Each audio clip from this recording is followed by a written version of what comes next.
in the forests of North America, a creature is said to exist. A creature that people are encountering. Seriously, look how big it is. With far too many reports to ignore, there are elements of truth behind these accounts that mankind can no longer It's ignore. created almost this obsession where I need to find out Could the more. breeding population of large, upright, hairy hominids really exist in North America? Or is there something more paranormal at work here? Deep in the woods. If just one footprint, one wood knock, or one howl was real, then man's understanding of primate evolution would be changed forever.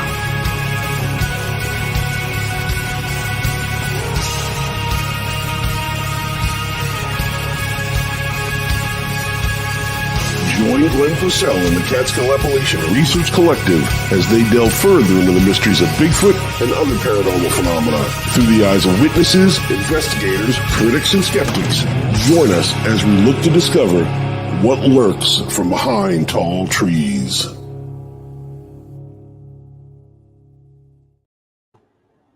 Hi, everybody.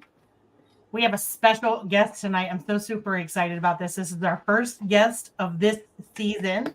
Yeah. What? Yeah, right? Surprise!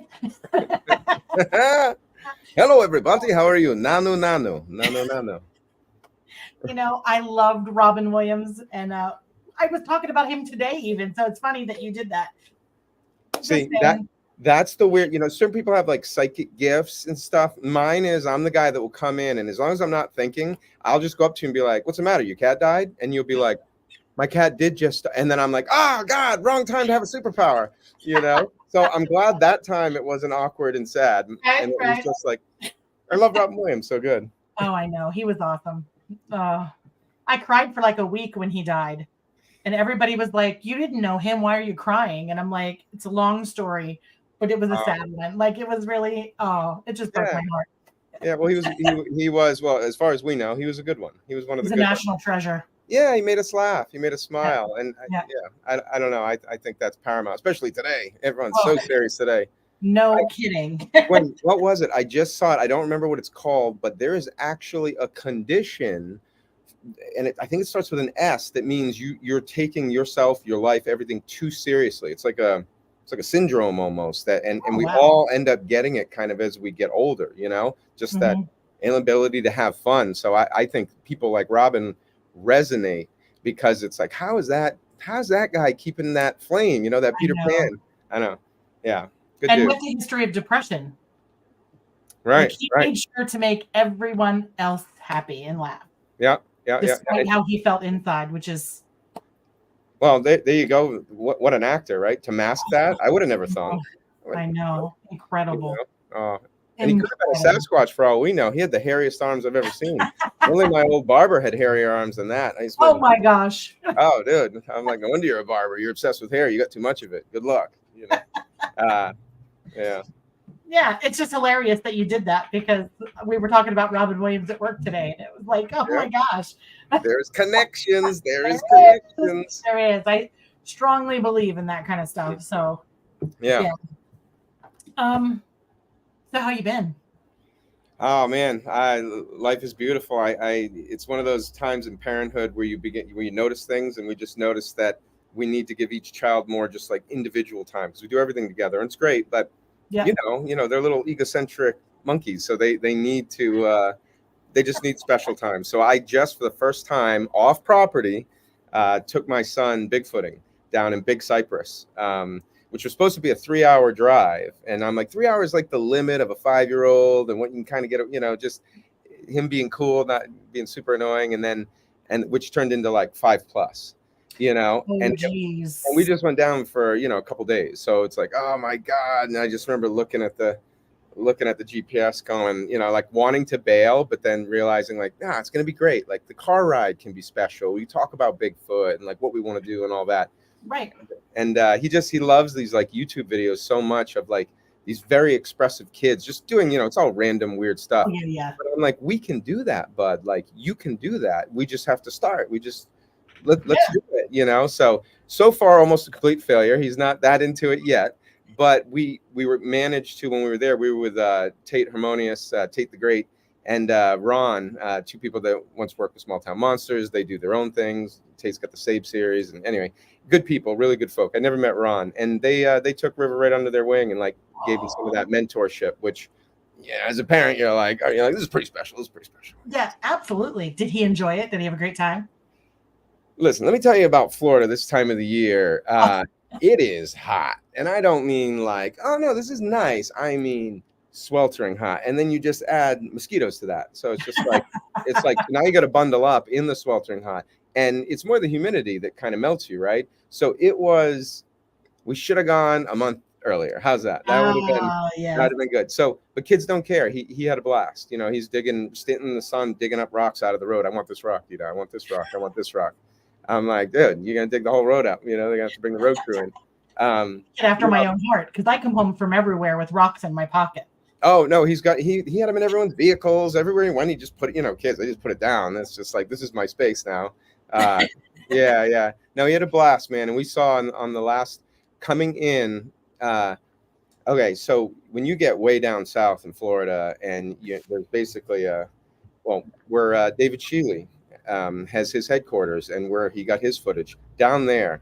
It is just, the only thing it really looked like to me is like Brazil or Africa. Look, just endless, like field, but the fields, but worse, like they have fields. This is like muck fields, with that sawgrass and then pockets of woods and then water winding through it. I mean, it's massive, like massive. And we turn off the main road, and it's 30 miles just on like a go road, just like, our taxpayer money has made some really cool roads, but just driving at night, kicking up dust because it's dry as hell this time of year, and you're just driving through this, trying to follow Tate, who's a madman, so he's going 60, you know what I mean? And I'm in a car, he's in a big souped up Jeep made for it, and I'm like, oh my God, but I got to stay far enough back because then I can't see anything. And then, of course, what happens? Brakes slam on.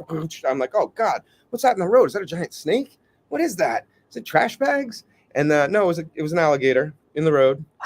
This alligator. And then he gets out. He's a gator. I'm like, welcome to Florida. It's mini Australia here, right? But we saw a gator, and at the end, on the last night, we saw. You ever been walking along, and all of a sudden you're basically in an owl nest? It seems like the owl's right there.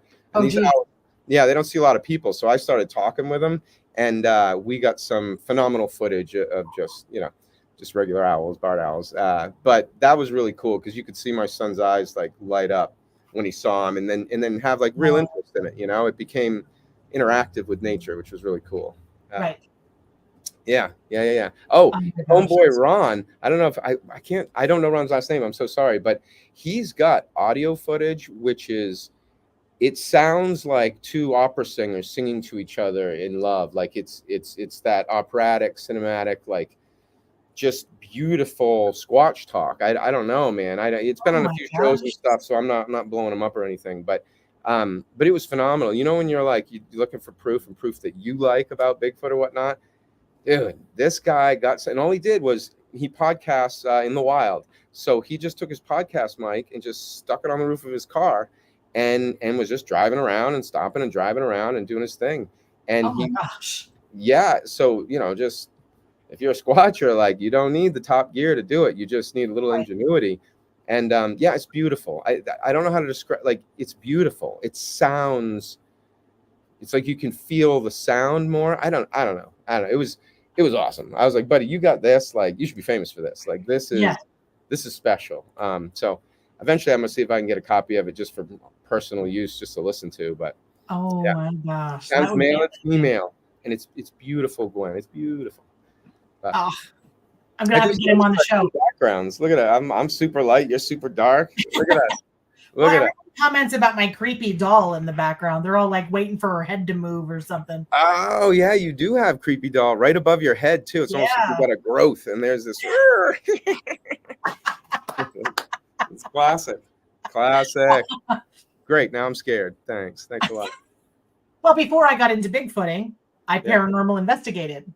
Yeah. So, I have boxes of paranormal gear from going and, doing research in paranormal places. And then then one day Bigfoot happened, and I haven't seen that paranormal gear. I mean, I've pulled pieces of it out because I use it in Bigfooting, but Right. you know, Yeah. It's funny how you switch your passion just changes just enough. yeah, And some of the gear translates. You know, we did to stir up the woods, so to speak. We did a light show. You know what I mean? Like basically laser grid and Yeah. stuff. And I gotta say, it looks spectacular outside. In a house, it's cool, but outside, up and cast up against the trees and with music. And yeah, it's I'd be interested if I was a curious, intelligent animal. I'd be like, what the heck? You know, a rave in the remote camping spot. right. They'd be like, "Hey, this is pretty cool. I think I like this." Yeah. Well, it's how stimulating, right? Like, and if you Right. have any level of intelligence, you're at least going to be, if you're close, be curious, you know, and be like, what? Try to make sense of it. I don't know. I would, right? Yeah. Every time I'm outside, I'm keenly aware of what's happening around me. Every little noise, every little this, every little that. I'm like looking, you know, Yeah. because I have what I believe to be at least 2 squatches in my backyard, at least a juvenile and an adult. So, Is that all year round, or is that like seasonal? you know, I have documented a lot. Like, I am huge on documentation. I do pictures, I do a logbook. All of my photos are time stamped and dated and the whole 9 yards. And it's pretty much year round. I mean, you may not get anything for a couple of weeks or maybe a month or so, and then something stupid will happen. And while I can't say it is absolutely Bigfoot because I didn't see the Bigfoot, Right. it is activity that is associated with, you know, so, I mean. Well, first of all, congratulations. Okay, like humble brag. I got him living on my land. No big deal. I mean, it's no big deal for me. Is it a big deal? Oh, Gwen, that's amazing. Like, come on now, but that's what's double amazing is that it's ongoing and active, even knowing that you are a researcher. So you must either have a really good soul or a really good spot to live, or both. You know. I don't know. I started putting the book together, an evidence book of all of my stuff. Yeah. And I called it, I nicknamed it Bigfoot, a blessing and a curse. Because it is kind of both sometimes. Yeah. It can become an obsession, and then Yeah. And that's all you want to talk about. And people are like, dude, can we just talk about sports and the weather for like normal people? Like, come on. I always have some kind of squatchy shirt on. I always have my Bigfoot earrings in. So everywhere I go, people are like, "Oh, I love your earrings." And that sparks whole conversation. I'm like, "Oh, I actually look for Bigfoot." And they go, "Really?" And I'm like, and then this whole thing starts. And then I hear a bunch of stories from people just wearing these damn earrings. That's awesome.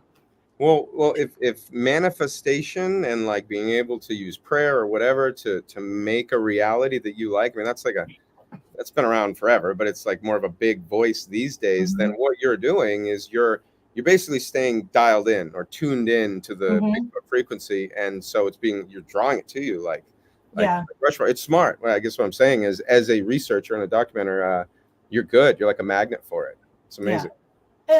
It has its moment. Where do I get my earrings so I can become a magnet? You know what? I'm going to send you a pair. Oh God, no, that scares me. Like I'm not afraid of much, but like the needles and the. Oh my gosh, are you kidding? No, big wuss. Yep. Oh man. Well, we're just gonna have to get you snockered, and then you're gonna just wake up with a big earring. Get me clip-ons, then you can make fun of me too. You're like, you're cool. True. We can get you clip-ons, yeah. That'd be funny. You're gonna totally wear them, and I'm gonna get a photo of you with them on. Yes, I'm getting them for you. I'll be in the UK. Wait, isn't it cool if I just like wear one on one side or whatever? Yeah. Okay. We'll try it out. You can do whatever you want. Really? I'm in a relationship. That's not true. I mean, as far as wearing earrings, I mean, you can do whatever you want. Yeah. Okay, well that's fun. Earrings work. Right. I mean, I don't think your wife would appreciate the other one. Yeah, or maybe that's what we'll do when we're apart. I wear one and she wears one. There you go. Then you're always connected. Oh my goodness. Gwen, we're figuring it out. The world peace is on the way, and finding Bigfoot, ironically. I know, right? That's hilarious. So I read somewhere, because that's what I do. I read up on people. I kind of stalked you throughout the last couple of weeks. Nice. And I know, right? You have a stalker. That's like a bonus on everybody's plate. My first. Yeah. So I read somewhere that you saw your first Bigfoot when you were a little kid. Yeah. In Massachusetts. Am I correct? It's Maine? somewhere between Rhode Island and Brunswick, Maine. So yes, most likely in Massachusetts somewhere, but I don't know. I don't remember that part of it. Is that what sparked your whole Bigfoot interest? That one moment in time? It was a lot of things, like Mom being a librarian and me being into creature features and monsters. Like all my aunts, they could all see ghosts, and they're all scared to stay in Grandma's house, which then my parents would drop us off at the weekend. And we'd be like, "Dude, this place is haunted. Like, why are you leaving us here?" Thanks. Right? Yeah.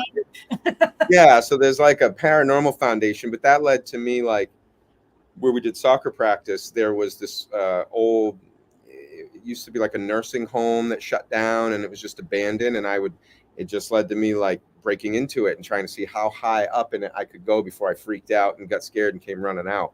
I didn't know I was basically training to be the guy that goes into the dark, but I was, and I was specifically doing it for the rush. That adrenaline you get after, you feel really good and like alive, which most of the time we feel good, but we don't feel alive. I don't know. Right. So it's quite the thrill. But yeah, having seen that, and then my mother being a librarian and getting me those books, what was it, Mysteries of the Unexplained? But there's on the front cover, there's the silhouette of Bigfoot, and it was the silhouette that I saw. I was like, that's what I saw. And oh my gosh. Yeah, like putting those together, that's another thing that I just like. Like I'll, in comedy, it's callback. So you go back to something that was said to bring it forward to people to enjoy it again. But that's the same thing with evidence, I guess, is what I do. So when I saw that, that was like, that's it. That's exactly it. Like, that's it. And of course, nobody believes you. They're like, oh gosh, you saw nothing. And if you did, maybe a bear. And most likely it was just your eyes playing tricks on you. I'm like, all right, well, why am I stuck on it? Like, what else do I remember from being that young? Like, what else? Mm-hmm. Why am I stuck on it? Right. So I would never say 100% on anything, right? Unless you'd be there and I went up and hugged the big guy, or big lady, whatever it was. Which would be lovely, wouldn't it? Yeah, as long as that was it, just a hug and see you, I'm going back to my really, really rad life. That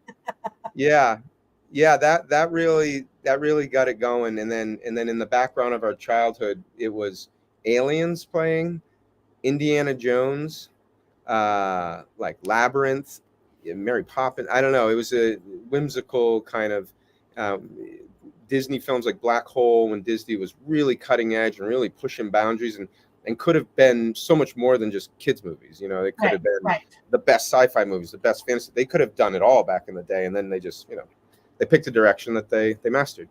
So it's just monsters were always around. Bigfoot fit perfectly in that kind of fear culture, but I don't say that in a bad way, but just like that was just a theme, and then I ran with it. Like it's exciting, right? Like it's exciting. Right. And it's an investigation. Like, what do we like about good stories is like trying to figure it out with the characters. Absolutely. What's happening. And I don't know, like what turns you on, right? Like it's trying to figure out if there is a giant monster, so to speak, in the woods. And it's weird when you start digging, because you realize that like, wow, this could actually be, right? Because I think we all start at first. It's almost like rebellious. Like, oh, you want me to be an electrician when I grow up? Great. I'm going to look for monsters, like screw electricity. Lame. I live in a cave with a bear. Right. And then, but the problem is when you do that dive, and if you find any truths or anything that you're like, wait, there's something here. Nobody really cares for the most part. Like that wasn't cool back in the day. Not for me. I feel like my generation was like the last generation where you had this strong delineation between like jocks and metalheads and skaters. And like we were all in our groups, and we all kind of got along too. It's still the time when people mostly got along. Like you could be whatever you want. So That's when you had a beef with somebody. You just went outside and handled it in the schoolyard instead of all the crap that happens today. Yeah. You handled your own. It was more like Sparta, which I think was better. So if you're going to run your mouth, you're going to do something. You better have a good reason or back it up. Yeah. Now, see, I didn't grow up with monsters. I watched Jaws and was afraid to go get a bath for like a month. Like, I won't go in a pool at night. I will not go in by myself. Even if people are standing around, I'll literally be so uncomfortable. I'll be like, it's not worth it because of Jaws. Oh, Jaws was horrible. It's an amazing movie. It's one of the best. It is now, and when I was a kid. Yeah. And so I grew up not really giving Bigfoot any thought whatsoever. Okay. It wasn't until like 3 years ago that I was like, what the hell is that in that field over there? Walking across the field, and I was like, I've hunted my whole life, so I'm in this area, so like I know what's here. Right. And I know there is not something 9 foot tall and completely black clearing a cornfield in a matter of seconds. Like I was like, that's when I went, okay, I need to start looking this up. And I seriously thought, researching this, I wasn't going to find anything. Nothing in this area. Nobody's ever seen a Bigfoot here. It was my imagination, eyes playing tricks on me, whatever. Maybe Mike slipped something in my lunch drink. I don't know. Good stuff. Wow. But then I found sightings, and I just went down the rabbit hole from there. Yep. But I find it curious when I talk to people that I say, how did you start looking at Bigfoot? Like, how did you get into Bigfoot? And a lot of people say it's because of a sighting or something. Sure. And then every once in a while you get somebody that says, well, I grew up with, the beast of whatever, the Brave Road and that kind of stuff. They grew up on monster movies, and so they just kind of kept going with it. But up until 2021, I would have been like, Bigfoot, what? Like, wow. World's greatest hoax, maybe. I don't know. If they found it, great. If they didn't, whatever.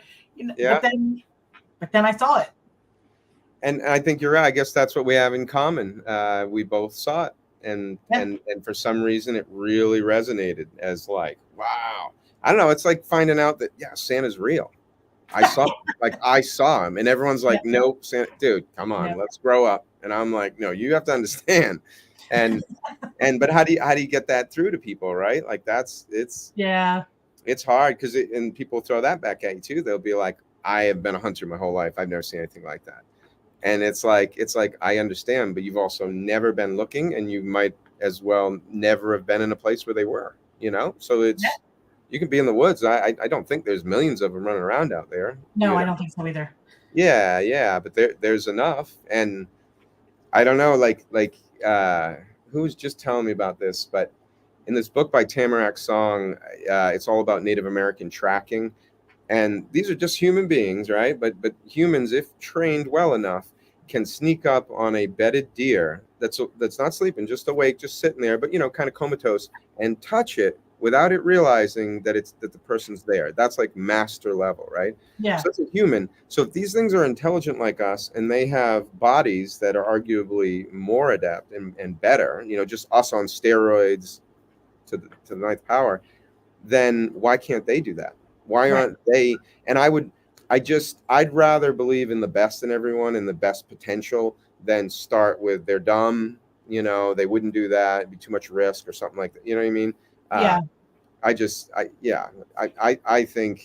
think all of us that have been out in the woods and have been looking have been touched by Bigfoot. Let the jokes run. Let them run. But I think that'd be a game I would play if I was a teenager to watch. I describe it as the 30 seconds that changed my entire life. Yeah.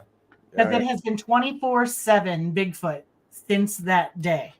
Wow, 24/7. Yeah, that's 21. I think about it. I dream about it. I am always looking for it. We're driving down the road, and I'm like, oh, he could be in these woods right now. Like, he could be watching us just driving down the road. 100%. Well, what do we do? But how do we can collect stories. We can meet people. We can maybe even discover that there is a type of migrational route or whatnot. But let's just say I was just down in Big Cypress. The first thing you get the first feeling is it's too big. There is no way you're going to find anything in here. And you could have thousands of these things in here. And there's so much space that they just can, there's no need for them to come ever near us at all. Enough food, enough everything. So I don't know, like, so how do you have that sighting that changed your life again? You know, there's got to be a huge level of luck to it. Like, I think a lot of preparation, but it's where preparation meets that luck. And I see you would do it though, because I think that focus, that you're so focused on it, you're pulling it to you. So if anyone's gonna get it, it's you, especially if you're like turned up, you got the dial, you're rocking Bigfoot. You're not just like, yeah, Bigfoot's cool. You're like, no, I got the tat, I got the earrings, I got the eyeballs, you know, you're everything. It's like, all right, calm down, Gwen. It's gonna be okay. My neighbors are like, they're hysterical, because I will periodically just check in with them. Hey, have you seen anything crazy? Heard anything weird? And they're like, no, Gwen, we have not. And I'm like, okay, just checking. Yeah. But new neighbors just moved in, and I was like, just want you to know that we have Bigfoot around here. And he was like, you're the lady with the Bigfoot conference. And I'm like, yep, that's me. He's like, oh boy. but maybe what you're doing really is like activating a grid, because you now put it in all their heads. So now they all, at least when they think of you, that's in their head. And that to me is like a telephone call out there. Ring, ring, ring. So now you've got everyone pinging out into the woods saying, come on back, come on back. Yeah. Oh, smart moves by Gwen. Smart moves. We have a question from Scott Walker, who says, how come there are more black-haired Bigfoot than there's less white-haired Bigfoot? Is it the environment? Is it the climate? Why is it the places they lived, there is less white Bigfoot sightings? My first of all, thanks, Scott. That's a rad question.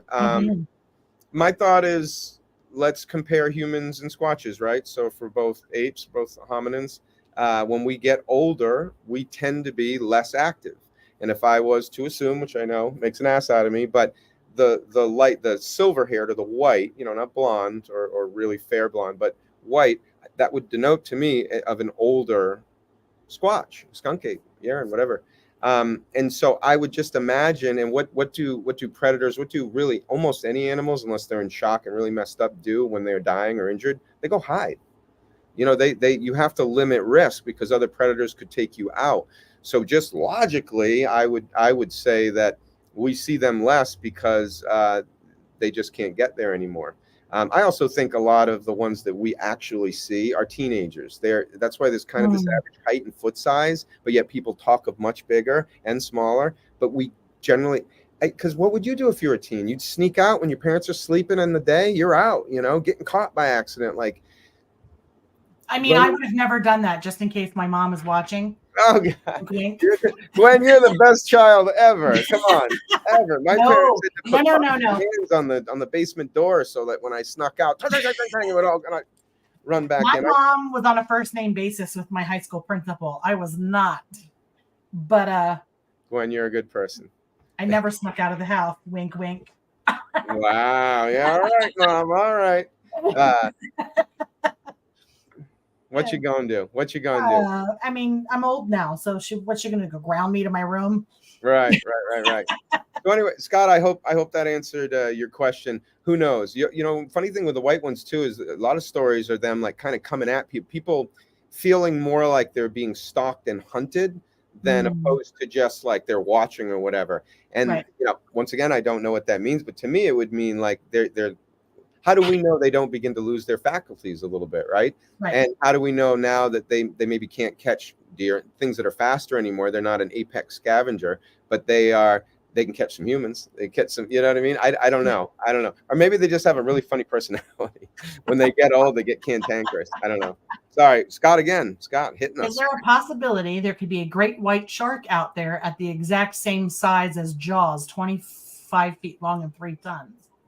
Oh, I think the possibility is a great word. Yeah.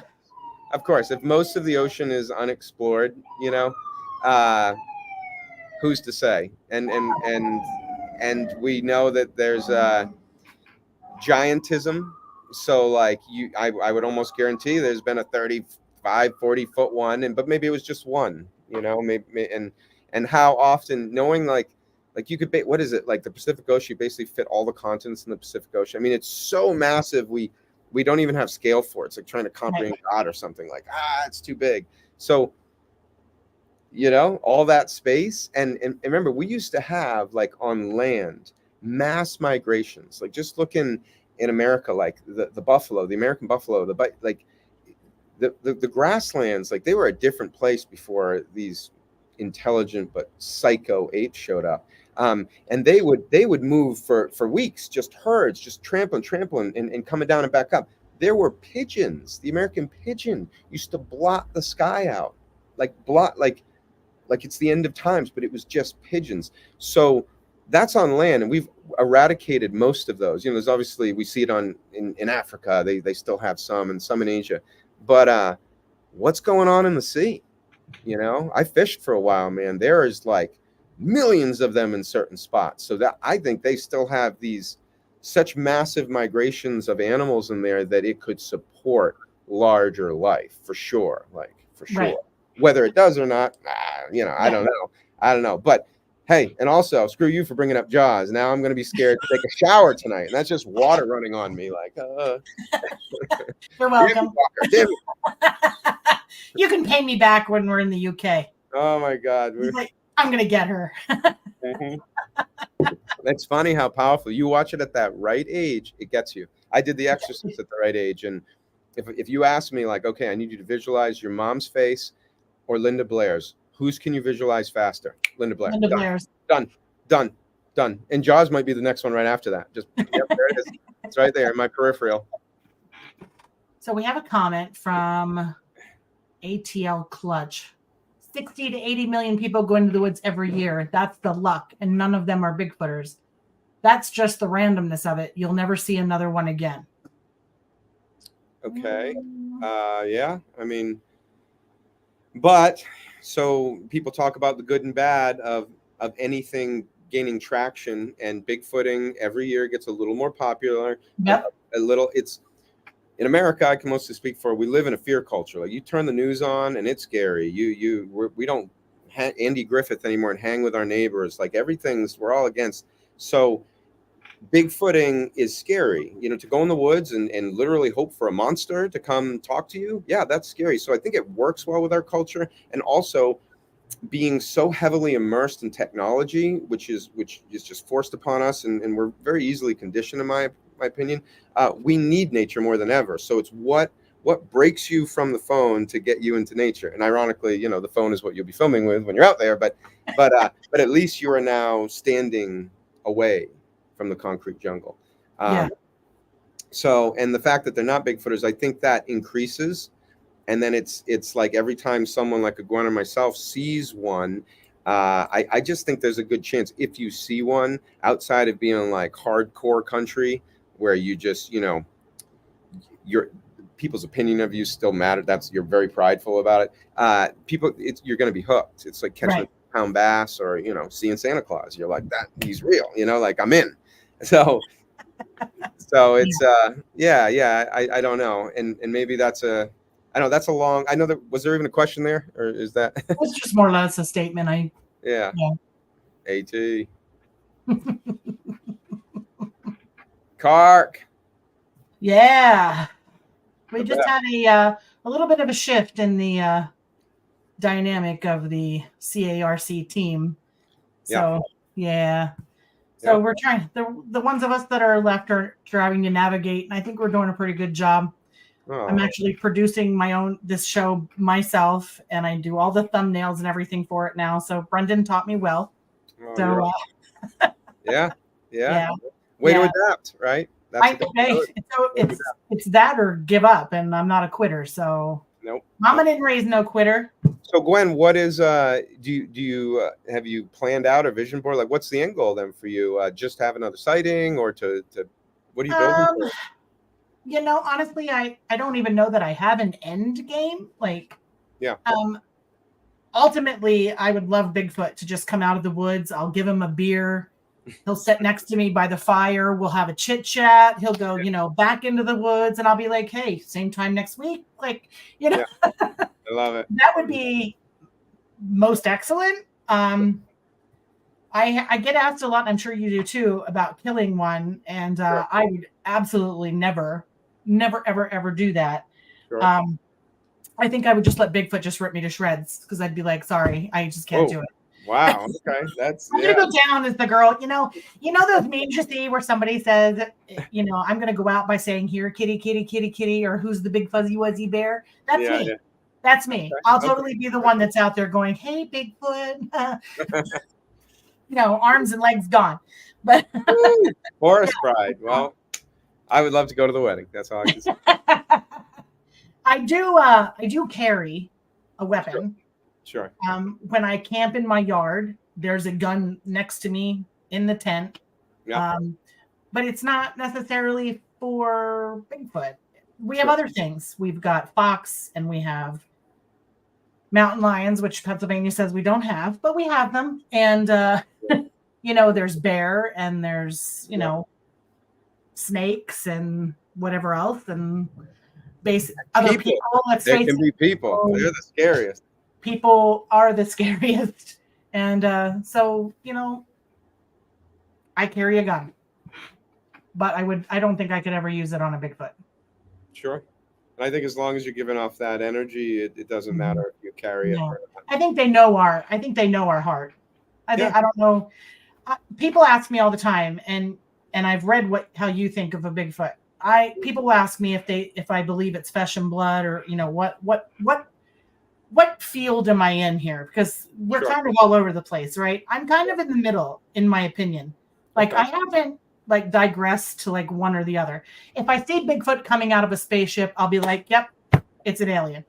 If I see him walking out of a portal, I'll be like, "Yep, he travels by portals." You know what I mean? But for right now, I try to keep a way open mind, and just see if I can put pieces together and figure out a puzzle. I love a good puzzle.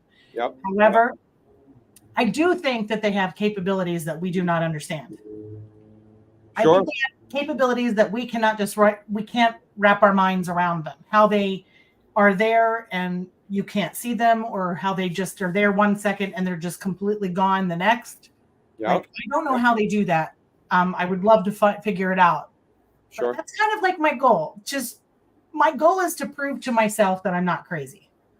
I saw what I saw. I have experienced what I've experienced. Yeah. I just want to prove to myself that I have not, lost my mind. And do you think another Class A sighting would do that for you, or you would just it would compound and you'd be even crazier about it? I think I'd be even crazier about it. I've had 2 sightings so far. One in February of 21, and I had one last September at Salt Fork State Park in Ohio. Oh yeah, yeah. Yeah. You're drawing them too. Well, that's what's up with Salt Fork. That place. Why is that so hot? That is. Yeah, I don't know. I don't know. The one research area I have here, I had another researcher. We kind of put a voice recorder out there and we left it out there all night long. And we got some really strange sounds on that recorder. Okay. And but you can hear some traffic, some road noise, like if a tractor trailer comes down the hill. You can hear that. And we have a difference of opinion on that. He thinks that because there's all that noise that you're not going to find a Bigfoot here. And I am of the opinion that if I was trying to hide from people, I would use that noise to cover myself. Okay, so to step in on this debate, which is awesome. Working on finding Bigfoot. We were down there in Texas. They say there's no red wolf in Texas, and I can tell you there was red wolf in Texas because they stumbled upon us. And the only time that they would talk to each other and alert as they were on the move was every time the train went by and you heard and it was loud. They would alert. I live on a property here. The only time you will ever hear the coyotes is when an ambulance goes by on the main road or any type of loud sound. These are arguably not as intelligent as other animals. So I would be of the same camp as you, saying this is a great place to pass through because sound will be masked. Yeah. Especially if you have like young ones and babies, it's harder to keep quiet. I would travel along freeways, or something. Absolutely. That was my take on it.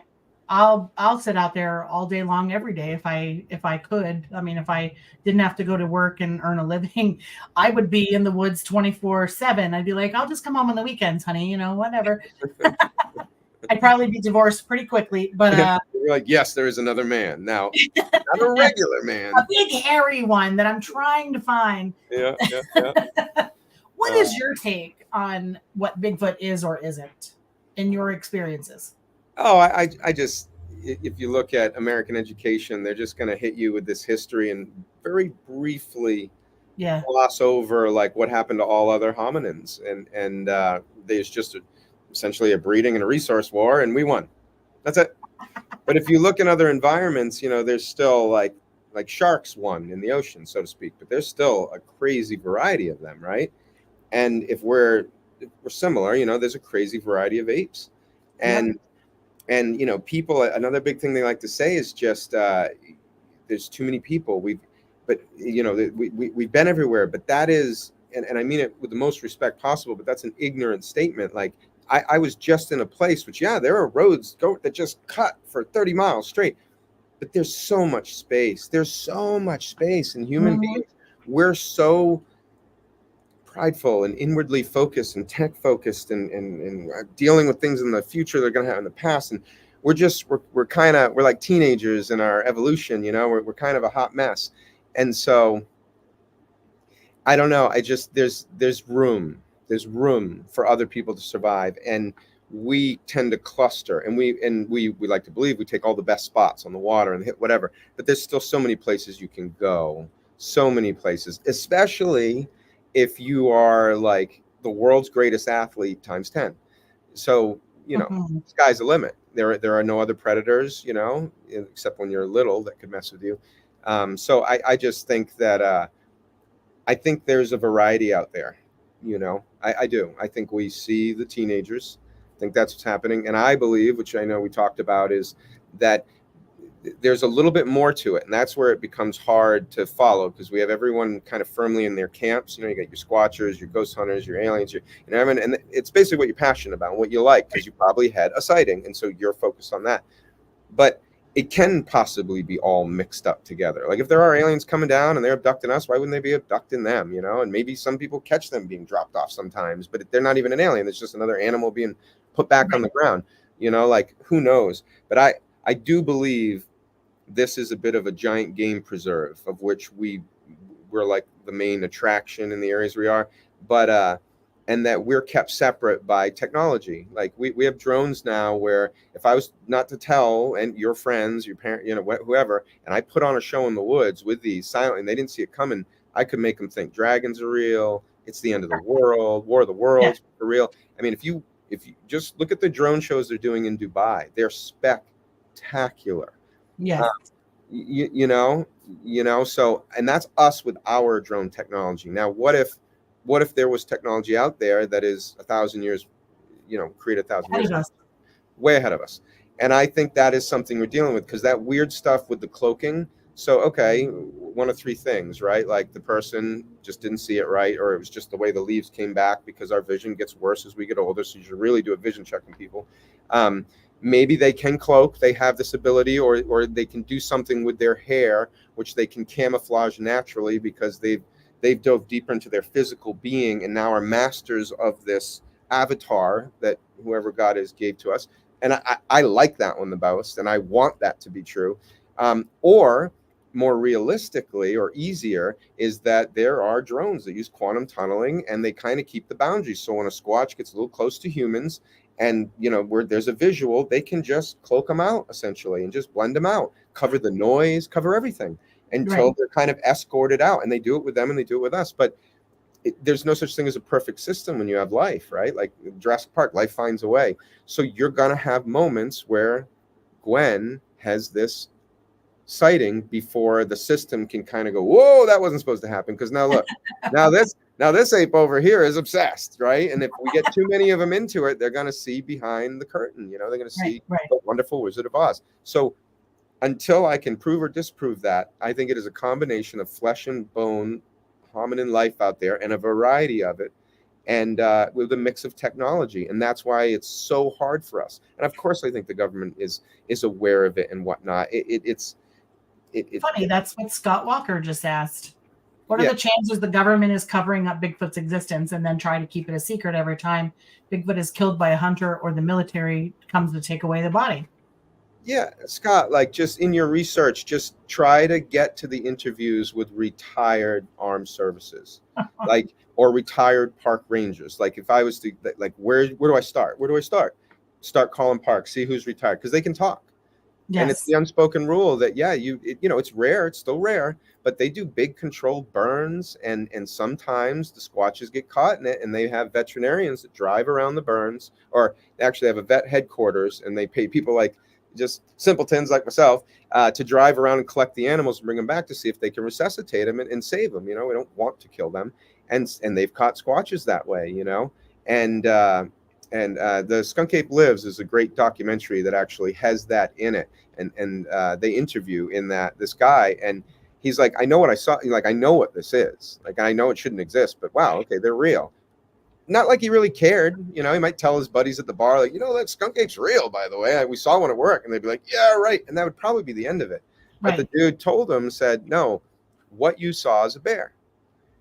And then you're like, no, I know what I saw. Don't. And then what happens is you begin to be leaned upon. So it's like, why? What does it matter? But I don't know. I feel like that is such a big question, because what would it do to you if you found out that they are real? Not only they, but there's a variety of life out there. What else have you been lied about? Like what else did they lie Absolutely. about? I mean, they're just now coming forward and saying aliens are real. So, and aliens are real, and I don't know, extraterrestrial. I mean, we can really dive, because once you really start going in, you realize that the world might be really different than what we think is going on, and that shatters the foundation of your belief system. And as a species, we naturally will do anything to make that not happen, because absolutely. that gives us peace of mind. That's our foundation. So extraterrestrial means, you know, extra firm, extra land. And I just think, to put it in the least controversial way, there's a lot more land on this earth than we see on maps, and that we're allowed to see. And one case in point is, just take Africa. If you look at a map of the world, you'll think Africa, it's big, but they do not show you how actually humongous it is. So if you just start there, you know, then you'll be like, what? Well, why is Africa not shown to be as massive as it is?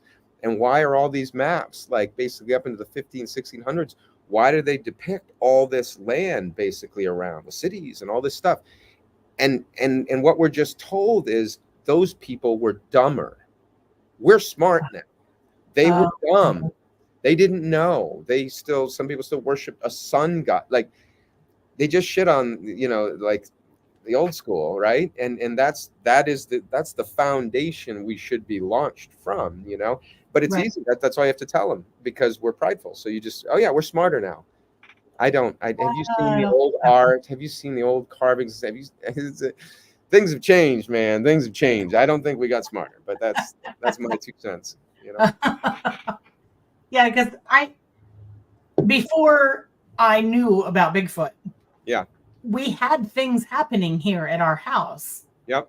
That I chalked up to paranormal stuff, because that's what I knew, right? Yeah. That strange noise in the woods has got to be, you know, something paranormal. That strange thing that happened over there got to be paranormal. Like, I didn't have any other way to explain it. But then afterwards, it was a few months or so afterwards, my husband said, remember that time?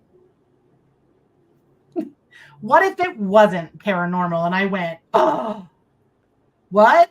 Like, some light bulb went off inside my brain that was like, oh my gosh. Like, what if he's been here this whole time and has been watching me? I mean, let's face it, we're like TV to them. Oh, absolutely. Wildly I entertaining. totally imagine them sitting on the sideline, just Yeah. watching us go about our daily business and going, God, she's an idiot. Like, she doesn't know this. This is stupid. Yeah. Like I can just see it now. We're like a comedy show for them. They Sure. absolutely can see them being voyeuristic and just, Yeah. Oh, yeah.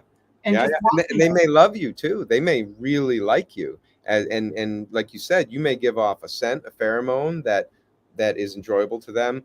Your personality, the way that you vibrate and you go through the world with this, it sounds like a very powerful focus on whatever you're into it. And focus is like twofold, because when you're in it, you're also, in my opinion, doing a kind of a meditation, because Mhm. you're so hyper focused, you've actually blocked out all the noise. And Right. as we know in paranormal and things, it's when you can get into that zone of you're not distracted, stuff starts happening. So maybe Yeah. stuff's happening all the time, like you're saying, all around us, but we are simply too distracted. We are not actively listening. Like you said. Absolutely. I agree with that. Yeah. Because that's a philosophy that I try to always remain positive no matter what the situation. There is something positive to take out of everything, even if it's the worst situation. Yep. You've got to look at the positives of it. I try to stay positive. Sometimes I need more work on that than other times. We're wild animals. That you're Right. doing phenomenal, because your lead step is I'm Yeah. working on this. Yes. Yep. And I'm very mindful of Mother Earth and the Yeah. things that, animals, and I love animals more than I like most people. Because let's face it, I'm going to say it really bluntly, people suck. Yeah. Like, they're not getting any nicer either. Well, and People I are just not. want to, a caveat to that is it's because mentorship is gone, right? Yes. We do not have good communities, healthy communities where No. people have peers to look up to, because we prefer Yep. peer-to-peer learning at any age, and we don't have that. So when you remove that, unfortunately, people end up doing that, but it's really, I still think it's about attention. It's how they now get attention, and it may be Yes. negative, but at least it's attention. Yes. You know? Yes. I couldn't agree more. Yeah. Couldn't agree more. Yep. I'm being a paramedic. I see like people in their worst times, Yep. and people who call just for attention. Yeah. And I'm like, oh my God, but people aren't getting any nicer. It's true. And And hey, so, like, I'm sorry. I wonder if that's something that's interesting, is that you work with all these people, and that's an intense energy or vibrational output that they create. And I know like why cats and dogs, like they're so beneficial to people, is because they go out into the world and they collect electrons and they bring them back, and when they rub on you, it's like why you go to the beach and you get this negative ion charge. I wonder if when you come back from work, you basically are humming, so to speak. You're a healer. Like you're a healer. You're like a legit. Your very actions depict that of a good animal. You know what I mean? right. So you've got this amazing foundation to fall. I'm sorry to spin on that. No. I'm always looking like why? Okay, why Gwen? Why? Right. Why? And until someone proves that that's wrong, and that you don't absorb some of the energy of these people you work with, and that doesn't help you in the field, then it's a possibility. Yeah. Yeah. And I can absolutely absorb people's energy in the ambulance, because there are times when if somebody's crying, Yeah. I can't help it. I'm crying right along with them, and I have no idea why I'm crying. I'm crying because I feel their emotion. Sure. And I am now crying. But there's also times when I get angry. The person in the ambulance is angry. They're sad. They're upset. And I take on that same type of energy. And some days when I come home, I am an emotional mess. Right. Like, I just want to come home. I want to have a drink. I want to just vegetate, because I need to get this negative crap gone. Yeah. Yeah. That's powerful. That's really powerful. And you're probably just emitting that, those vibes. That's really interesting. And who knows, maybe they're inclined to help, especially when they feel something that powerful. And there's probably things that like we were never taught. Like you come home, okay, at any level of education, was anyone taught that when the person you love comes home from a day like that, here's what you do? We're not. Just good luck, babe. And don't let it spill over too much, or you'll annoy me. Yeah. It's I'll like, come home angry, and Mike will be like, "Listen, I don't know what happened at work, but don't take it out on me." yeah, but we don't know. We don't know that. Oh yeah, all you have to do is run a bath and massage the right side of the foot to get the lymphatic system going because she's been held so tight. She's got to relax. That would be really nice to learn. Who I'm going to knows? teach Mike that when I go downstairs. Foot massage every time I come home from work. Every time I come home. Every time. It's over. I'm moving to the woods. REG says. Yeah.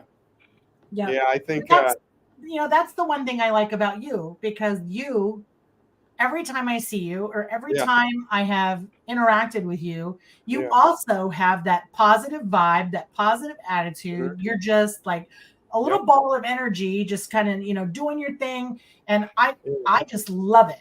It's like, he's my person. Look, he's like part of the tribe. Try to be positive. Try. Always. It's like, listen, I want to be a jerk sometimes. I do. I have an opinion on everything, and I think I'm right about everything. But when push comes to shove, when it's time to like interact, my default is so powerfully positive that I can't.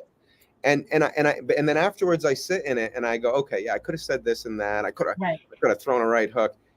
But the right choice is always like other people. We're all the world's a stage, right? So we, over the course of your life, yes, you may majority of your time be this person that we're talking about now, but you will be the bad guy sometimes. You will be really sad sometimes. You will laugh so hard you'll piss yourself sometimes. Like, you get a chance to play all these different things. And when I try to tell myself, like, when I'm interacting with someone that it is very difficult, it's to have like kind of this wisdom I don't have yet and patience I don't have yet, to see that like it's not personal. Like, take nothing personal. Like, we're all going through the shit, and we're doing our best. And sometimes it leaks out. And honestly, I think the only thing you need to do there, if they allow you, is a hug. Because once again, we're talking energy, and they're vibrating power. They need to release it. They release it. That's why I tell people, like, hug, go work out really hard, go have really great sex, like, but do something physical that just like, gets it out of you. But a lot of us, we're more adept at we have that syndrome, whatever it is, that seriousness. And we believe that carrying that burden and not putting it on other people is better. Right. When I don't know, man, that's how you begin to fester in your system and how you begin to manifest things. You need at least one best friend to vent and let it out. And I don't care how crazy what comes out of your mouth. You need at least one. And it's better if you have a Congress, like a group. Yes. To be you, and you can be seen for like absolutely who you are. So, and maybe that's another thing about you. You're truly genuine to who you are. You're not really hiding. You know what I mean? You've never changed anything. You're straight up, man. It's kind of awesome. And maybe that's important to them too. Like, honesty, like just an honest soul. I don't know. I snap. I get pissed. I think hard. It's like, oh, I know. And then I feel guilty, and I'm like, oh, I shouldn't have said that. Yeah. And then I'm like calling the person and trying, Yeah. Well, but hey, at least you're still passionate. But I give you, but there's something about you being, but you're real. You're raw. That's real. Like, outside of hurting someone physically or really saying something just to destroy someone, like it's Fight Club, Gwen's Fight Club. You're being real, man. And I don't know. I would prefer my friends be that way, as long as they are also adept at coming back around. Like you said, you're like, all right, listen, I blew up. I was having a really bad day. I took that out on you. I'm so sorry. It is what it is. I love you. Like, what do you need? Foot massage, lymphatic system. Like, come on. I'm not giving out foot massages. I can just tell you right now. Oh man, it's funny. Yeah, I just think if everyone was taught, like if I re-envision like school, and this can lead to like squatching. I think once we're all more kumbaya and just good souls, and that they'll walk back out of the woods to greet us. I really think so. It's just. Do you think our current state keeps them hidden from us? Just the amount of negativity that's in the world. Like, I don't watch the news for a reason. I never watch the news.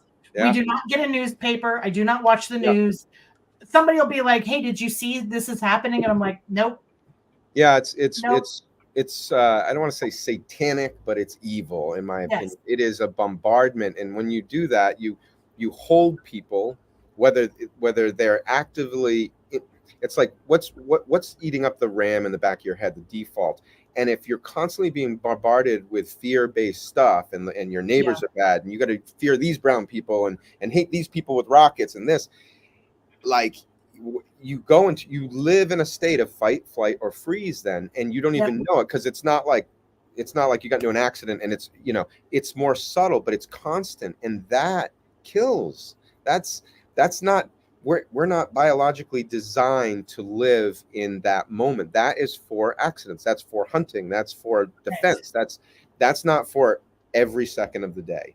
And that, I think, the Farnsworth invention, TV, although inventors at their core start off as good, but we take things and we pervert them. And yes, it has become the greatest conditioning tool since maybe organized religion, which really galvanized people and got people moving in a direction too.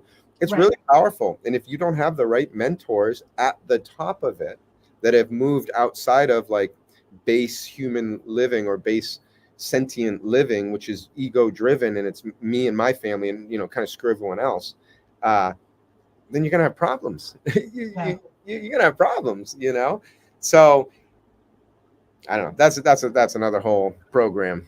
Oh, absolutely. But but so we stay off it because I guess the important part is you don't want that eating up your headspace, because if that's eating up your headspace, you don't know if you're going to wake up tomorrow. None of us do. So you're wasting time on somebody else's narrative. Yes. And what I love about you, Gwen, is you found a narrative and you're on it, and it's yours. It's yours, and you're and the world is opening up for you. That's why I love Daniel so much, right? Daniel, yes, my homeboy. He is like you. You two could have a focus off. It'd be, the building would explode. Like, oh my God, these two, they could run a town together, our town. But he's doing that, and it's beautiful. It's beautiful to see, all these people that are drawn to him and come together to work with him, like us. The first time I spoke to him, I was like, I love this kid. Oh, he's wonderful. Yeah, he is wonderful, and I have yet to meet him in person. That's going to happen soon enough. I just know that I'm going to fall in love with him even more than I am right now, because he's got such a good spirit. And he does. And like, I always, growing up, before I found my love, it was like, people are money diggers, but I'm a family digger. Like, I was always looking for someone with a dope family, because we got to bring that back. We got to heal the family, and then the community, and then the it spreads like that. Agree. His family's awesome. His family is legit. They've come together around something that could destroy a family, and they've turned it into the coolest positive like I've seen in a long time, So, and to be a part of that it's exciting. Like, as a Papa Bear myself, like, if it's kids and they need some help or anything, like, yes, almost there's very few things I would say no to to help somebody like that, Right. Absolutely. I just found out today that there is a local school. I don't even want to say it's a school. Okay. It's a nature school for kids kindergarten through 8th grade. Like, they are in the woods every day. That's wonderful. Learning about everything. I found out, and I was like, I Googled the school, and then I sent them a message saying, do you have any job opportunities available? Listen to this. Okay. So first of all, amazing. Yes. Awesome. We should both obviously work there. I'm going to battle you for the position, I finally, which would be a fun movie, right? Starring Rodney Dangerfield and us. But you just brought up outdoor school, right? And we had a connection earlier to Robin Williams. So this text, I don't know if you can see it. It's from a friend of mine. Ooh. Oh my gosh. Do we like, is this when you meditate and then God's like, okay, finally, I got your attention. Here's how you sync up and have beautiful moments, because your time here is so brief. Why are you fighting? Incredible. Yeah. So that's, my God. And I want to, with our kiddos, we want to homeschool. Another thing people don't know is you go back 100 years, and that's how most people were educated. The education system was created with a purpose that is, it's not what you would want it to be or what you would think it would be. It's not to Right. create these beautiful creative minds where 1 in 10,000 people creates an innovation that allows the rest of us to hunt Bigfoot or to, to work on our whatever gets you off, Right. is possible. But anyway, so my only problem with homeschooling is I want more connection, like, Yes. because I know that that's paramount. We are social animals and we need that, which is the only reason I keep going with squatching, because I believe they're social animals. So I believe that eventually at some point I'll either run into a lonely one or as time goes on, we will get closer because we will become more enlightened. That's another whole thing of sociology, the 100th monkey. When finally the 100th monkey learns something, all the other monkeys around of the same species understand how to do it immediately. And they say we're close. So basically we could be 1,000 people that believe in Bigfoot away from everyone in the world just knowing it's real. Absolutely. It's kind of cool. But anyway, I want to do school, and I want it to be like my tribe. Like, I'm barefoot all the time. I would never wear shoes. They're coffins for your feet. They disconnect you from the earth. Like we disrespect Native American wisdom so powerfully because, once again, I think it's just like that sweep under the rug. Like, what about all these old maps from history? They weren't that bright. Okay, what about this architecture that looks far better than anything we're building today? Nope. Just don't talk about that. And now you have Native Americans laying out this wisdom for us on how to interact with nature and be one. And it's like, no, they're savages. They don't get it. They don't get it. Yep. Here's what you do. You put on rubber-soled shoes. You stand farther than 6 feet away to when your energy field cannot feel another person. And listen, it's not like rocket science. If you take any animal, especially animal with more intelligence, and you isolate it long enough, it's gonna be weird. That's where, in my opinion, you get your serial killers. You get your just more of the ones that lose it, and there's no reality anymore to play in it. And even when you bring them back, there's still something that's always a little special off about them, right? Right. You could do it. I've seen it with alpaca. I've seen it with horses. Anyway, so it just I don't know where I rambled off on it. It just got going. But yeah, Barefoot University, get your kids in school. I'm on it, and when I figure it out, we'll do another podcast and we'll talk about squat school. Oh my God, that would be amazing. Yeah. I'm actually working on a program. I'm working on writing the program. Okay. It was for Boy Scouts and Girl Scouts, but now we don't have that anymore. It's just Scouts. Older kids. Sure. Anyhow, getting them out for like a weekend where we don't just talk about Bigfoot. We talk about all kinds of nature. Like, we do a day hike. Wonderful. And we talk about the things that we see and the things that we hear. And then we go out for a night hike and we identify the sounds of the animals at nighttime, like the crickets and the frogs and the owls and the, if we happen to get a howl, that would be fantastic too. But we talk about Bigfoot along with all of these other things. And I think it would be, I get excited about going out into the woods, and my thought process is to change these kids, get these kids excited about going out into the woods. Get off of this. And your PlayStation and your whatever else you're doing, and get your ass out into the woods, and let's have a good time and let's learn something. Amen. Yeah. And it's how I'm working on that. I think that is fantastic. And if you'd like to wrap more off air on that, although it sounds like you got it all dialed in, I think it's great. Here's what I would love to do on my property. I would love to put a obstacle course. Okay. I did some things called Tough Mudders. I don't know if you heard of them.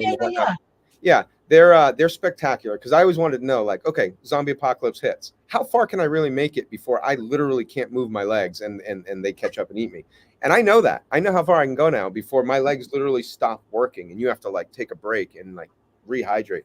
So, but that's like the extreme, right? So build this outdoor dirt track that has a little of everything: climbing, jumping, leaping, going over things, like just, and depending on your age, you can hit it a lot more aggressive and harder, but you basically learn to move and fall in love with your body. Because I was an afternoon school enrichment director for years, right? And the one thing I noticed is no one's being taught to love themselves. It's like a passing, but it's always love this or love that or love this or give your love.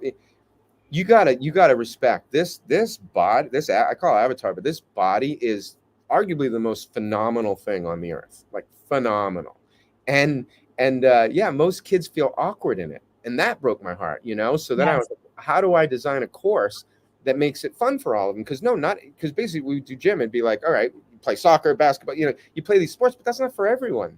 So No. what about more about just movement, right? And like catching multiple tennis balls at the same time, and while you're like trying to go through a hopscotch, and just trying to engage the mind more and just get you more involved. And anyway, I would build something like that to coexist with the Barefoot Nature School and basically make them little Mowglis, you Which know? would be awesome. Yeah, if they feel good in their body, they're comfortable in nature, none of that, ew, it's a beetle. I'm like, I just hear that and I just feel like they were let down. The person was let down. Or you're acting like your aunt who, just so you know, that's only for stage. Don't do that in real life, right? Yep.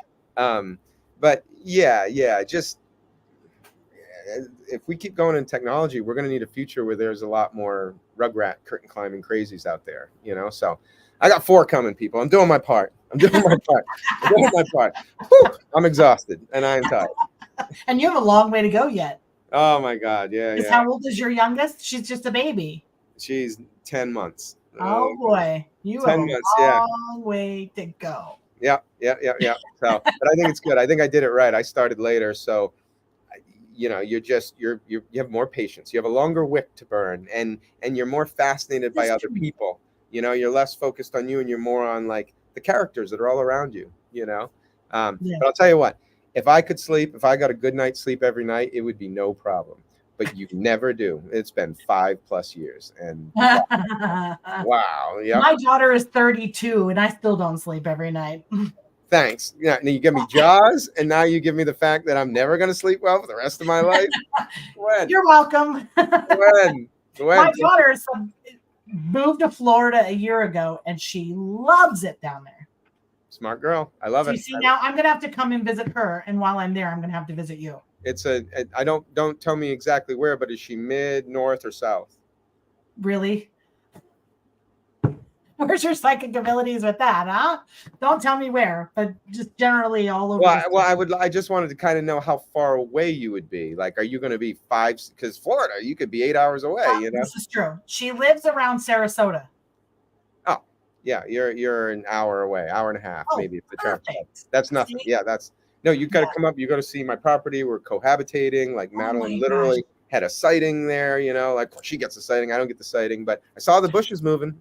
If I would have just not been distracted and been active, like if my go-to was what you're good at, Gwen, which is I'm squatching. I'm always squatching. I'm squatching 24/7. Always squatching. I would have dialed in, but I missed it, and she saw it and freaked her out. Like that look when someone goes, "Wait, they're really real?" Because like you believe, but you don't really believe, and then after you're really real, it's are we safe? We have babies, you know what I mean? And it's that look, and there's no true experts in this because we don't have one. We've never studied it, so we don't know. But you can look at what's been reported, and do I think there are bad ones that hurt people? Absolutely. There's bad people, there's bad squatches. Absolutely. But if there's much less squatches, that means the likelihood of the one that was extremely isolated and became the bad guy is even smaller. So right. I agree with you. I don't know. Your wife believes. What? Your wife believes?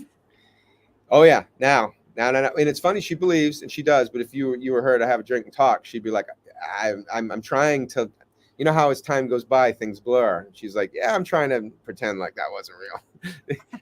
She didn't get the bug you got. She got it through the lens of a mom with babies, and I ain't got time for this.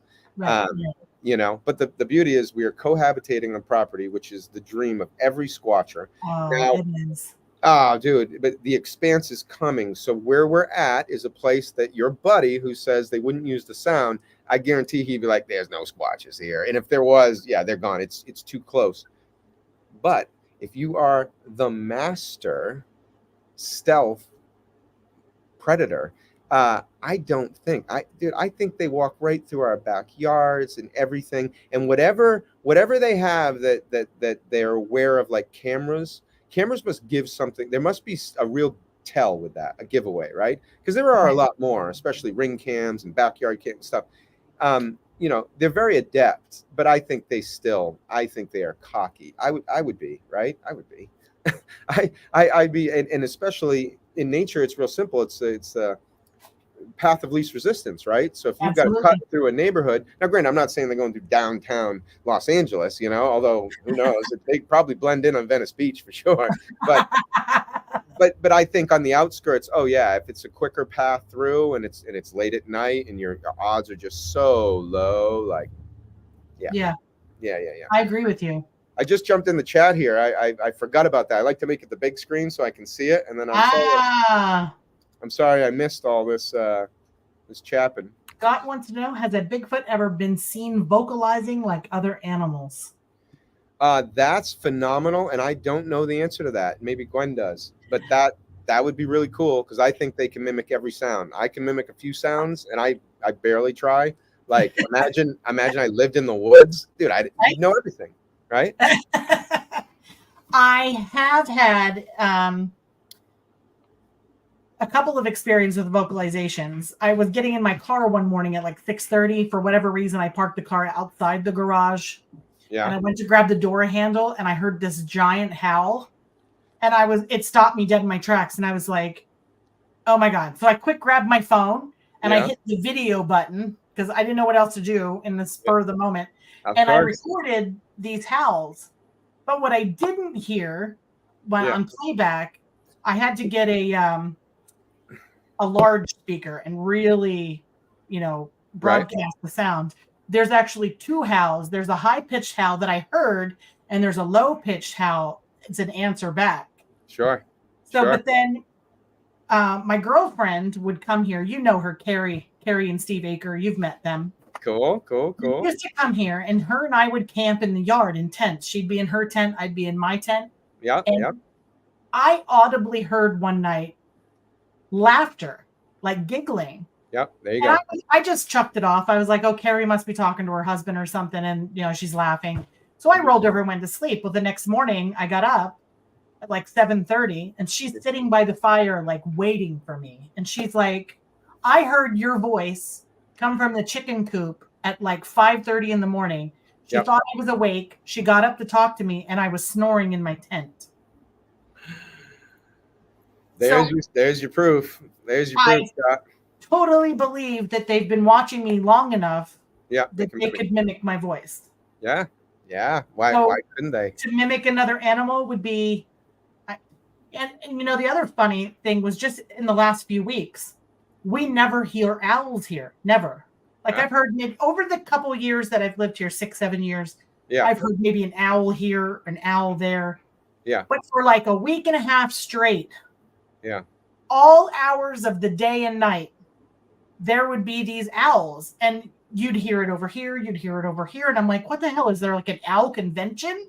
Like, what's happening? I can't believe that these are actually owls. Yeah. We're talking broad daylight in the middle of the night. They're just carrying on like crazy, and I'm like, I've never heard so many owls in one spot. And then one day it just stopped. Yeah. Like you can sit out here for hours and never hear an owl. And I'm like, I don't know what the hell that was. And there's no reason, right? So what if they're starting to use AI to figure out languages, animals' languages? Let's say that works and it really begins to open it up. Who's to say that the Bigfoot were there in your woods and they just chose to speak a language that was native, a native dialect that you would, even though it was totally bizarre, all day long, which piques my interest. That's really weird. Not that that's totally weird, but like all day long, like not just early dusk, late dawn. I'm talking midday. Yeah, they could have just been having a conversation out there, just doing their speaking Mandarin, so to speak, instead of English. And then when they move on, they go back. I think that the owls is a thing. I know people go more with the coyotes, which makes sense. You just follow them and then take their prey, or help them make the kill.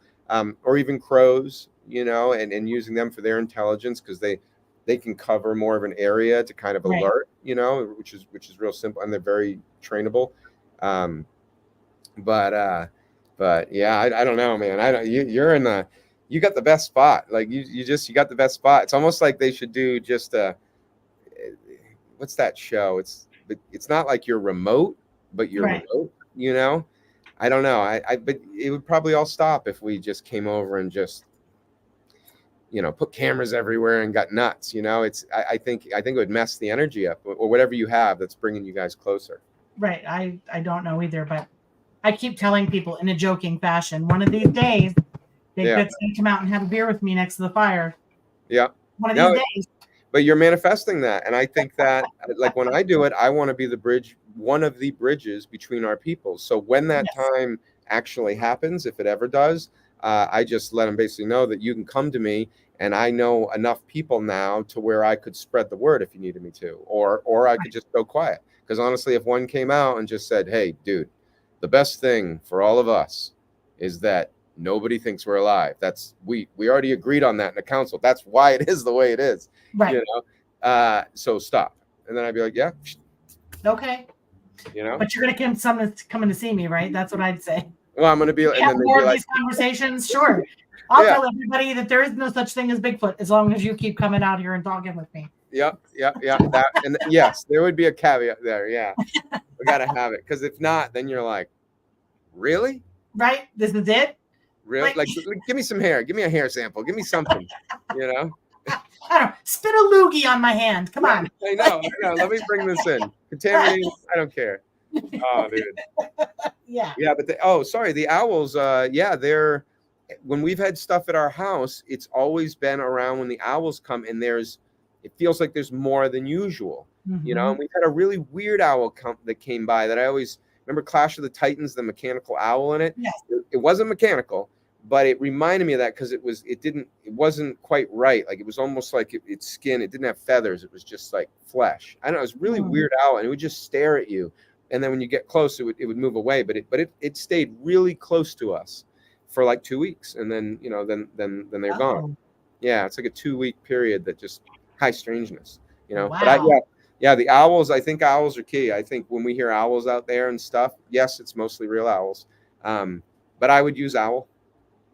like if you're trying to hide from these humans, why not, right? Why not? And we don't have the ear, most of us, where we'd be like, wait, that wasn't an owl. That was more dynamic range, like maybe later we could, but with technology, but not on the fly. No, not on the fly. I just remembered, like, I'm outside working on the flower beds and stuff, and I'm like, man, that's a lot of owl noises. Like, what is up? And in the middle of the day? Come on now. Don't you people sleep? Like, that's what I'm like. Don't these owls sleep? You sleep during the day and you're awake at night. Who is hooing at freaking lunchtime? Yeah, that's weird. It's weird. Didn't you get that memo that you're supposed to be sleeping right now? But then in the back of my mind, and I'm like, I don't think that's an owl. I don't think that's an owl at all. Like, I don't. Again, I did not see it make the noise, so I can't say for sure. But it was Bigfoot. Have you? Of course. Have you been gifted anything? Yes. I think, because I thought I remember you telling me about that. But we get golf balls from the golf course 2.5 miles away. Now, I don't think squirrels or raccoons are carrying a golf ball 2.5 miles. Do you interact with crows or ravens? No. Okay, so that's really interesting. And you don't have is there a homeless population, around, or more like hermits, or I'm not sure what they call them there? Yeah, not in my direct area. No. There's nothing like that. No. So that's crazy intriguing. So I don't know. I just have this visual of you putting a chair and a table out, and every night going out and slowly moving it closer to the woods, to where eventually the table is half in the woods in the darkness and you're half out, because you want it, right? You want the meeting. And it's but it's what. Okay, so with humans, what do we do when we go visit people? We break bread. We share food. So ideally, logically, I would say you bring food and you share it, but they don't need that from you. They don't. So I'm always intrigued by like gifting, because who knows, maybe you get a shiny new golf ball, right, or something, or maybe, I don't know, maybe they're giving you golf balls from there. Maybe you should go to that golf place and look around. Maybe they're trying to tell you something. Like, who knows? Right? Who knows? But it's exciting. I did get a rock about the size of the palm of my hand. Nice. on top of our chicken coop. Now we have a roof on the chicken coop. Yeah. This rock was on top of the chicken coop. And I was like, rocks do not fall out of the sky. That's interesting. And you Somebody don't have had to any, put that there. nobody comes by. You don't have any No. helpers or, Mm-mm. and, You cannot even see our house from the road. So okay. you don't even know we're here unless Gotcha. you know us. Got you. Yeah. And was the stone put on a section of it that was lifting up, or like, was it helpful, or it was literally just, I'm going to put something out of place? It was just out of place.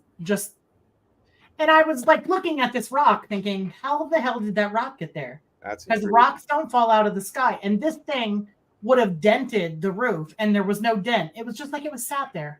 Yep. And I was like, interesting. I did bring the rock inside the house because I figured if it was gifted to me, I was going to Sure. take it. Now, I did leave him a fluorescent orange golf ball, but he never took it. Never took it, right? It's probably still out there. It's been out there for 2 years now.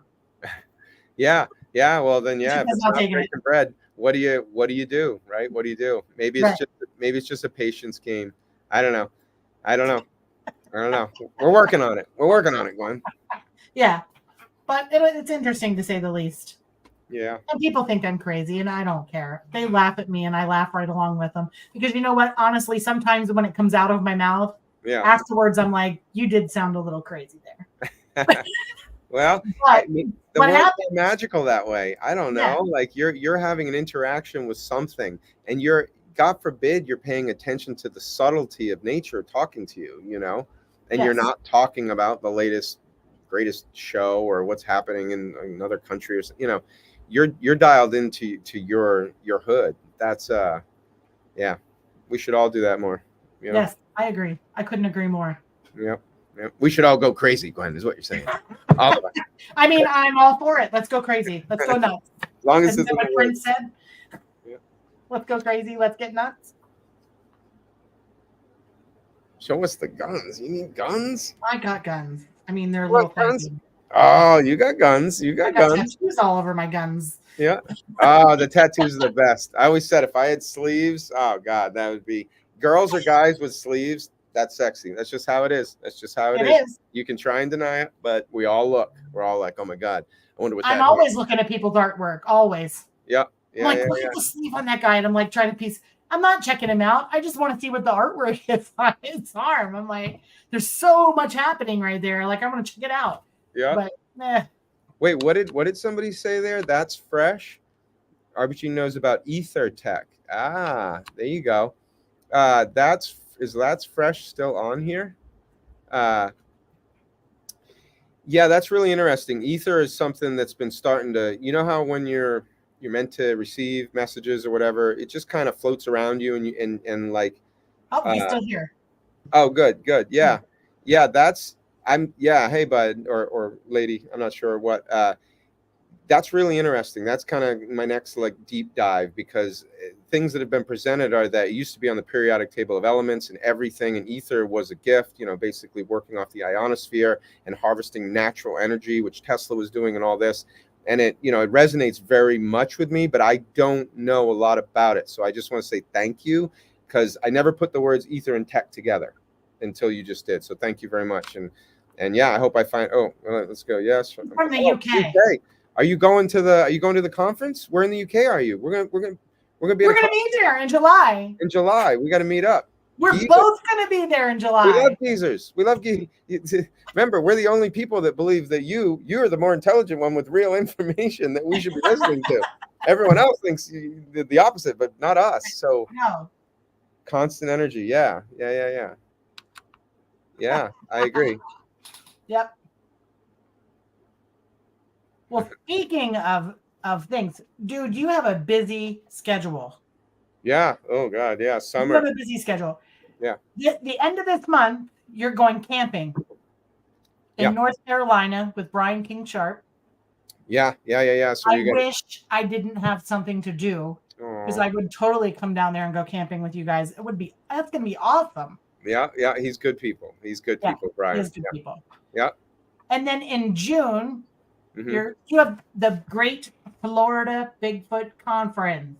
Yeah, for those of you in Florida, please come down and check it out. It's in Ocala, World Equestrian Center. It is arguably the most beautiful venue in terms of big event spaces. The Oh, jumbo screen is crystal clear. It's like 4K. It's really good. And Gather Up Events puts on wonderful bigfooting event. I mean, they do a bacon festival. It's fantastic. But there are 3 Bigfoot events, which is this Smoky Mountain, which is coming up in July, which I'll be at as well. And then in September, I work my way on to the Bigfoot cruise to Alaska. I'm so excited about that. I want to go on this damn cruise so bad.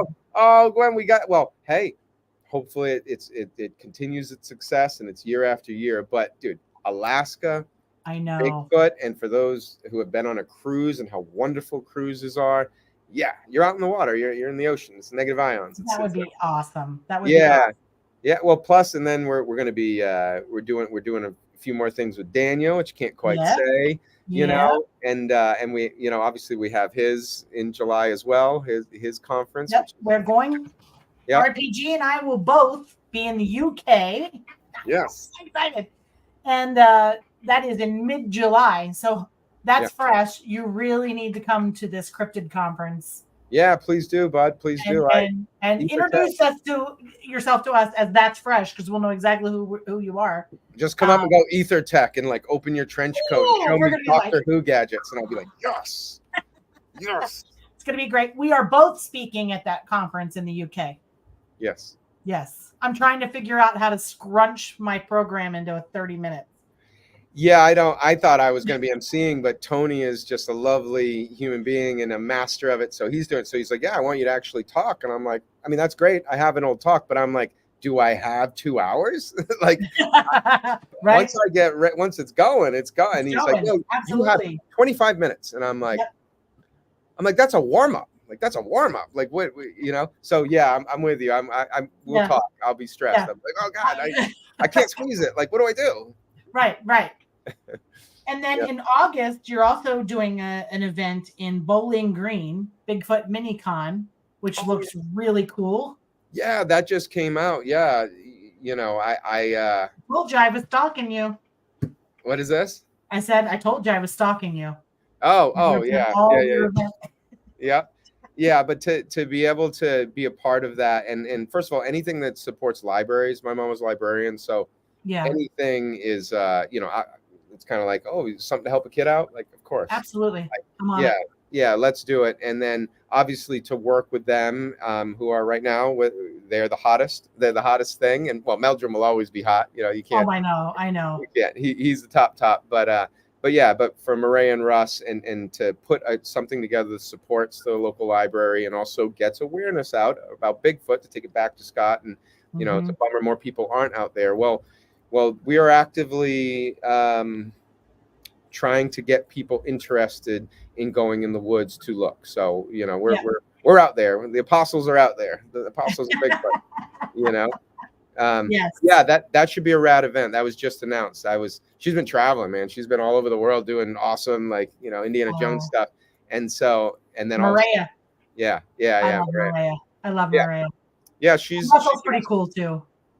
Yeah, they're all, and once again, like a beautiful family. Well, imagine having that many kids and still having a career that I know people would say you need to be single to have. It's like Wonder Woman. She's amazing. Like just keep writing books. We'll keep reading and just learn it. Absolutely. Absolutely. She's awesome. Yeah. So I'm stoked about that. That'll be fun. And like I said, I've been manifesting. Like I tell myself, like, I want to be back on TV. I want to be in movies. I want to make plenty of money doing this again, like before. And I want to be the best damn dad that's ever existed, and that's my mantra, because I want it, like, and I want it as a platform to not just talk about this stuff, but I love how we're talking Bigfoot, but we can move into barefoot schooling, and talk about emotional awareness and talk about all these things that are more important to us as human beings, and would help us a lot more to interact and work together. And I love that. And I want to bring more of that, more of the bridge. Because Gwen, you and I, we both want that moment. We want to stand there and Bigfoot come out and go, you're doing a great job, man. And it's nice to know you. And I feel your good energy. But most likely, what are we going to get? That person in the wood, that's going to be another human. And we're going to inspire them. And most likely, maybe they'll be the one that does it, know? and we'll be okay with that. We'll be okay. You know, Yeah, it's I wish it absolutely. was us, but like, but that's maybe too cool that's too. our job. Yeah. Right. Who knows? Yeah. Who knows? Who knows? I don't know. Yes, who knows? It'll come. Because like you, I say the same things. I tell people all the time, you're going to see me on TV one day. Yeah. And I Yeah. don't want to be famous. I really don't want to be famous. I just want to get paid to walk around in the woods so that I can pay Yep. my bills. I don't need $1 million. I just would like enough to cover my bills, maybe have a little bit extra. And I just want to walk around in the woods all day and Yep. find things and discover things and have experiences. That's what I Yeah. want. And Yeah. that was what was so wonderful about working on finding Bigfoot all those years is Yep. we had found a way to be paid to do what we love, which is forest bathe. Absolutely. And honestly, it's really about that. I mean, I have a family now, so I would love to bring in that kind of an income or better again, but Yes. continue my heart, right? Like it's you know, as you get older, it's harder to just have to do bullshit and just I be know. like at what age do I say I've earned that I don't have to do anything but what I truly love? You know, Right. like I want to be happy. And so yeah, so but you gotta you gotta pave a road, you gotta pick, you have to visualize it, and then it will begin to come to you. It just but be open to it not coming as fast or Right. maybe It'll it's come in its own time. yeah, and it may The come time in a is right. different form, right? Yeah. Yep. Yeah. Absolutely. But you got to Absolutely. focus. Yeah, because then somebody else is going to design your path for you, and I just don't think that's ideal. You know? No, I agree. Yeah. I agree. Well, buddy, I'm going to let you go because Oh, really? you have 4 littles at home. I don't have littles. I just have 4 babies. Yeah. I Yeah. haven't seen yet today, so I'm sure they're like downstairs, like, "Where's mom? Is she not coming home tonight?" Oh, she's sharing her awesomeness with people. That's all. Because I came home and I took care of the bees right away because I had to do that because I have beehives, so I had to do that, and Yeah. then have dinner with the hubs and then jump on here and I just love you because you Oh. are an awesome person, Yeah. and I much respect, brother. I have so much respect for you. And right back at you. And you are. We need more really driven, passionate citizen scientists like yourself that are taking it serious, but also having a lot of fun with it. And we need more ladies. Honestly, anyone that's listening, lady and a man go out in the woods to have a Bigfoot experience. I put my money on the lady every time, even if she's not even into it. Every time. So we need more of you. I think that's probably the key. We need more lady squatchers. And so thank you for leading that charge. And if you ever form like a think tank, so to speak, where we go out and we see E5 in the middle of the woods at the same spot every month, once a month until we have that meeting, please consider me. Please consider me. You're at the top of the list. Top of the list. I would love it. But anyway, thank you so much. And thank you everyone listening and much love for you all. You're more amazing than you know. Believe in yourself, and Bigfoot. Yes. Hang on till the ending is done. Okay. Okay. Thanks everybody for joining us. The questions were great. The conversation was awesome. And of course, Ryan is the most awesome guest ever. Of course, Oh, Gwen. stop it. Have a good night, everybody.